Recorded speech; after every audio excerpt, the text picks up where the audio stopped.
Olá, sejam todos e todas muito bem-vindos e bem-vindas. Eu sou Beto Ramos e esse é o programa Café com Espiritismo.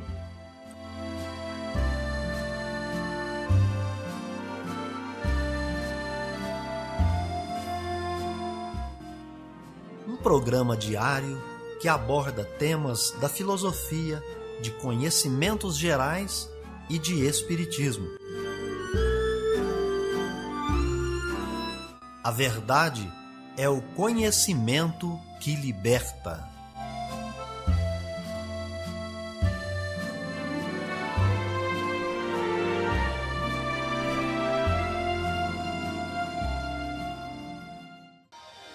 Olá, bom dia para você. Hoje é 5 de julho, segunda-feira, e está no ar Café com Espiritismo. Notícias, informações, dicas importantes e mensagens você acompanha só aqui no Café com Espiritismo. E nós já trazemos para vocês as efemérides, os fatos históricos, as personalidades e o dia na história.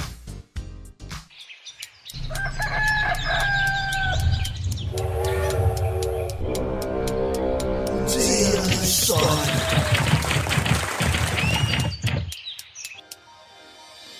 O dia 5 de julho é o Dia Mundial da Capoeira, comemoração internacional que está prevista no artigo 10 da Convenção Internacional da Capoeira. Viver bem. Dicas de como conviver harmoniosamente em todas as fases da vida. Para você que busca sua melhora individual, temos dicas de esportes, alimentação saudável, leitura edificante, hábitos espíritas e profissões. Viva bem e favoreça sua saúde física, mental e espiritual. Chegou o momento de você escolher a sua carreira? É normal ficar em dúvida sobre qual profissão a seguir, uma vez que são várias as opções e é possível que você se sinta atraído por boa parte delas. Então acompanhe comigo as dicas de profissões. Você gostaria de ser médico? O médico é aquele profissional que cursou a medicina como curso superior. Saiba que é um dos cursos mais concorridos nos vestibulares. Aquele que se forma nessa área pode fazer residência médica, bem como atuar em áreas específicas. Pode também ser aquilo que nós chamamos de generalista, atuando em hospitais, clínicas e postos de saúde. Os especialistas são aqueles que optam pelas cadeiras da psiquiatria, oncologia, cirurgia, ginecologia, entre outros. O médico ainda pode optar pela vida acadêmica, a docência, dedicando seu tempo à pesquisa e, claro, para seguir essa profissão, é necessário ter facilidade com as ciências biológicas, ter bastante tempo para estudar, já que é preciso estar sempre se atualizando, e bem como interagir com as outras pessoas. Notícias do Brasil e do mundo é aqui no Café com Jornal. Estão abertas as inscrições para quem quiser ser voluntário da fase 1 de testes com a Butanvac. Quem tiver interesse em participar precisa preencher o formulário que está disponível no site do Hospital das Clínicas de Ribeirão Preto, no interior de São Paulo. O endereço é hcrp.usp.br. Essa é a primeira fase dos estudos clínicos e, nesse momento, a pesquisa vai avaliar a segurança e a dosagem da vacina. Por enquanto, está prevista a participação de apenas 418 voluntários maiores de 18 anos que não tenham sido vacinados contra a Covid-19. E um detalhe, vão ser priorizados moradores da região de Ribeirão Preto. A restrição é para facilitar o acompanhamento médico dos voluntários. Metade deles vai receber a vacina Butanvac e a outra metade recebe o placebo. Nas próximas etapas, que vão analisar a eficácia da vacina, o número de voluntários sobe para 5.000 e todos vão ser vacinados, sem o uso de placebo. Os resultados da Butanvac vão ser comparados com os das outras vacinas que já estão sendo usadas no país. Da Rádio Nacional em São Paulo, Eliane Gonçalves. Uma reportagem do jornal Folha de São Paulo, baseada em um dos bancos de dados do Ministério da Saúde, afirmou que pelo menos 26 mil doses vencidas da vacina AstraZeneca foram aplicadas em diversos postos de saúde do país. Seriam doses dos primeiros lotes que chegaram ao país nos meses de janeiro e fevereiro, todos importados do Instituto Serum, na Índia, ou por meio do consórcio COVAX Facility, da Organização Mundial da Saúde. Nenhum foi fabricado na Fiocruz. O Ministério da Saúde informou que não distribuiu nenhuma dose de vacina fora do prazo de vencimento e que acompanha rigorosamente todos os prazos de validade dos imunizantes. Acrescentou que cabe aos gestores de saúde nos estados, municípios e no Distrito Federal acompanharem a validade em cada local e cumprir o Plano Nacional de Operacionalização da Vacinação contra a Covid-19. De acordo com a Folha de São Paulo, as supostas vacinas fora do prazo teriam chegado a mais de 1.500 cidades, sendo que a maioria teria recebido menos de 10 doses vencidas. No entanto, a Folha diz que Maringá, no Paraná, teria recebido a maior quantidade, mais de 3.500 doses, seguida pelas cidades de Belém, São Paulo, Nilópolis e Salvador. Procuramos as prefeituras. Por meio de nota, elas negaram o uso de vacinas vencidas. Maringá e Salvador explicaram que no começo da vacinação, os dados chegavam a demorar 2 meses para serem atualizados no sistema do Ministério da Saúde. Então, os lotes citados pelo jornal foram aplicados dentro da validade, mas só apareceram no sistema semanas após serem usados. A Secretaria de Saúde de Nilópolis instaurou uma sindicância para apurar os fatos denunciados pelo jornal e está rastreando as pessoas que teriam tomado vacinas dos lotes que estariam fora da validade.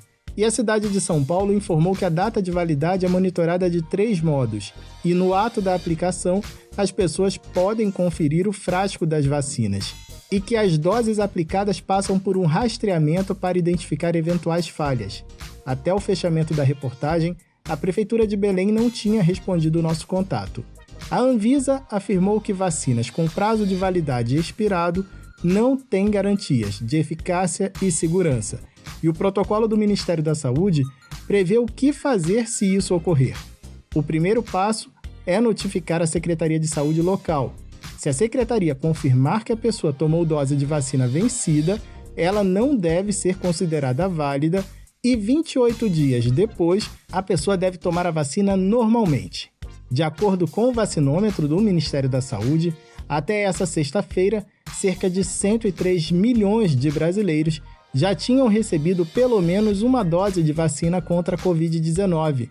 Desses, 27 milhões já concluíram a imunização com 2 doses ou foram vacinados com a Janssen, que é de dose única. Esse número representa 12,7% da população do país e 17% dos 158 milhões de adultos previstos para serem imunizados até o fim do ano. Com produção de Ariane Póvoa, da Rádio Nacional em Brasília, Vitor Ribeiro. Após denúncias de irregularidades na compra da vacina indiana Covaxin, a PGR, Procuradoria-Geral da República, informou ao STF, Supremo Tribunal Federal, a abertura de inquérito para investigar o presidente Jair Bolsonaro. A ação quer apurar suposta prevaricação, que é quando um agente público deixa de tomar alguma decisão legal por algum motivo ou interesse pessoal. A Procuradoria chegou a pedir que as investigações começassem somente após o fim da CPI da pandemia, que ocorre no Senado. Mas a ministra do Supremo, Rosa Weber, alegou que a apuração da CPI não prejudicaria a apuração das denúncias feitas por 3 senadores à Corte.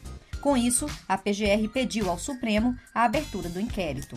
O deputado federal Luiz Miranda, do DEM, alega que, junto com o irmão e servidor do Ministério da Saúde, Luiz Ricardo Miranda, avisou ao presidente Jair Bolsonaro sobre supostas irregularidades na compra de vacinas indianas Covaxin. Segundo o parlamentar, a reunião com o presidente foi em março deste ano e, como a compra não foi suspensa e não houve apuração da denúncia, o presidente passa a ser investigado por suposta prevaricação. 3 dias após a reunião do deputado com o presidente, Eduardo Pazuello era exonerado do cargo de ministro da Saúde. O contrato de compras da Covaxin foi suspenso pelo Ministério da Saúde somente na última terça-feira, 3 meses após a denúncia de suspeita do deputado. No pedido de investigação ao Supremo, o vice-procurador da República, Humberto Jacques de Medeiros, pede que a Polícia Federal investigue as denúncias contra Bolsonaro, ouvindo diversos órgãos, testemunhas e verifique se houve dolo, ou seja, intenção de satisfazer interesse pessoal por parte do presidente. A Secretaria de Comunicação disse que não se manifesta sobre a atuação de outros poderes ou órgãos que não sejam do Executivo. Da Rádio Nacional em Brasília, Sayonara Moreno. Amor à sabedoria. Está no ar o Filosofando. Várias teorias sobre o significado e a natureza do mundo desenvolvidas pelos filósofos se aproximam das teorias desenvolvidas pela ciência no século XX. Os gregos, no entanto, chegaram a essas concepções pensando muito, sem o acelerador de partículas. Para Aristóteles, Sócrates estava errado ao acreditar que virtude é conhecimento. Ser uma pessoa ética inclui não só saber o que é certo, mas escolher fazer o que é certo. As pessoas precisam aceitar a responsabilidade por suas ações voluntárias que envolvem outras pessoas. Platônicos sonhadores e aristotélicos realistas. A ética aristotélica pode parecer simplória e óbvia, mas sua teoria da virtude parece bem acertada. A ética deveria se ocupar de produzir pessoas eticamente experimentadas, quer dizer, que tenham uma vivência do que é ético, em vez de criar sistemas de moral ou regras. Mas será que os seres humanos têm essas virtudes morais ou essa capacidade? Nossa capacidade talvez seja agir como individualistas, impiedosos e empedernidos. Sócrates, Platão e Aristóteles formam a base firme e sólida da filosofia ocidental. O pensador A.N. Whitehead fez a famosa afirmação de que toda a filosofia ocidental não passa de notas de rodapé do pensamento de Platão. Realmente, Platão fez todas as perguntas corretas para as quais os filósofos ainda estão procurando respostas. Também se costuma dizer que, desde aquela época, os filósofos têm ou inclinações platônicas ou aristotélicas. Têm inclinações platônicas quando procuram as verdades místicas ocultas por meio da razão. Têm inclinações aristotélicas quando são metódicos, cuidadosos e confiam somente no que provém dos 5 sentidos. Café com Espiritismo. É hora da mensagem espírita.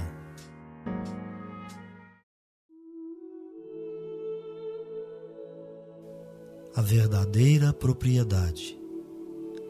O homem não possui como seu senão aquilo que pode levar deste mundo.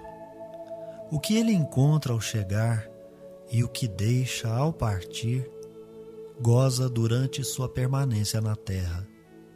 Mas desde que é forçado a deixá-los, é claro que só tem o usufruto e não a posse real. O que é então que ele possui? Nada do que se destina ao uso do corpo, e tudo o que se refere ao uso da alma, a inteligência, os conhecimentos, as qualidades morais.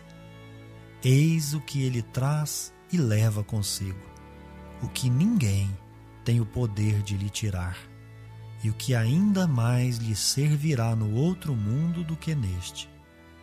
Dele depende estar mais rico ao partir do que ao chegar neste mundo, porque a sua posição futura depende do que ele houver adquirido no bem.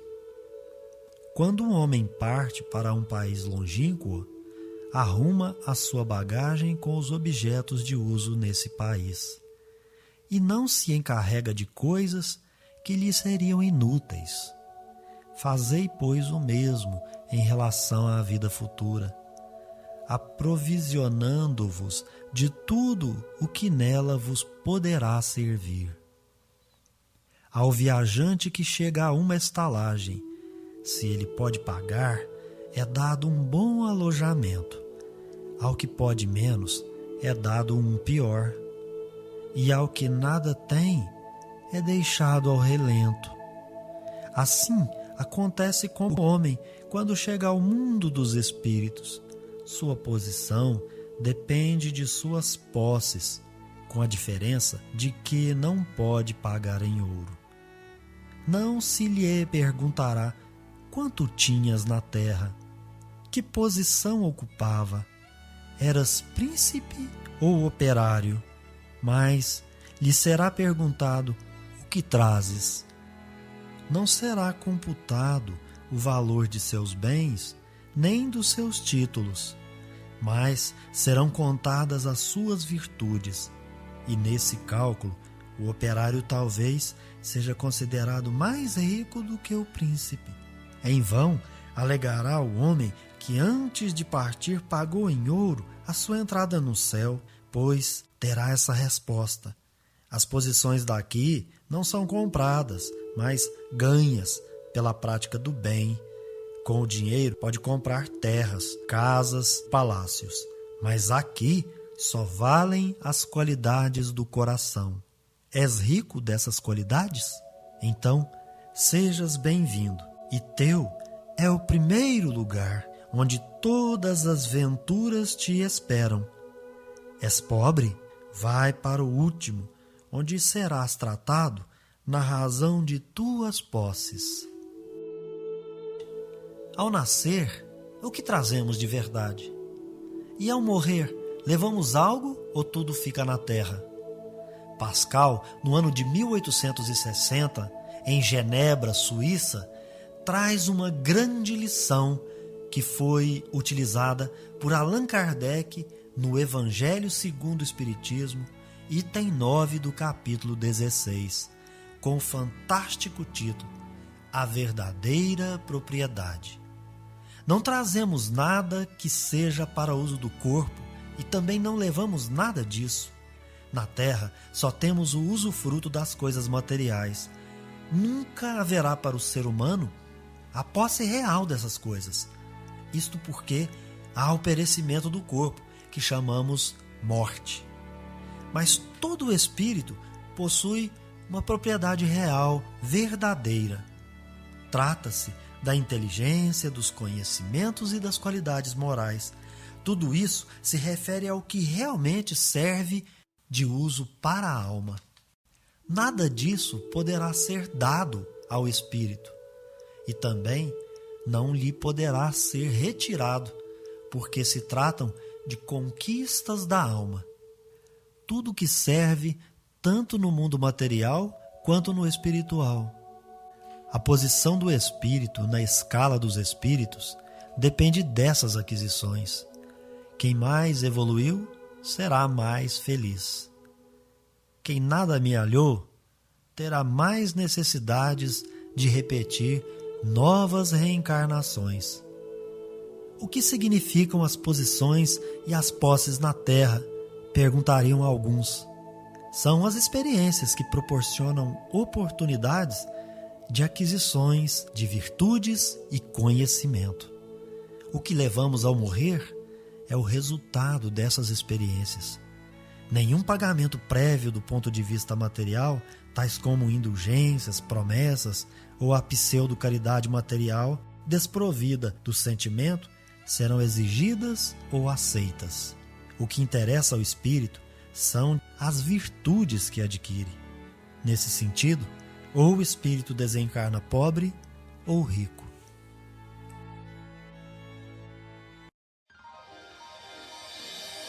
Então é isso aí, pessoal. Se inscreva no nosso canal, deixe o seu comentário, a sua impressão.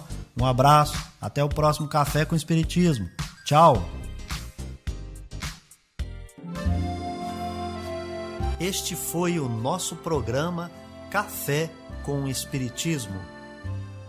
Um oferecimento de Instituto Revelare. Se inscreva em nosso canal, acione o sino das notificações e se torne membro para apoiar os projetos. Nós nos encontramos no próximo episódio.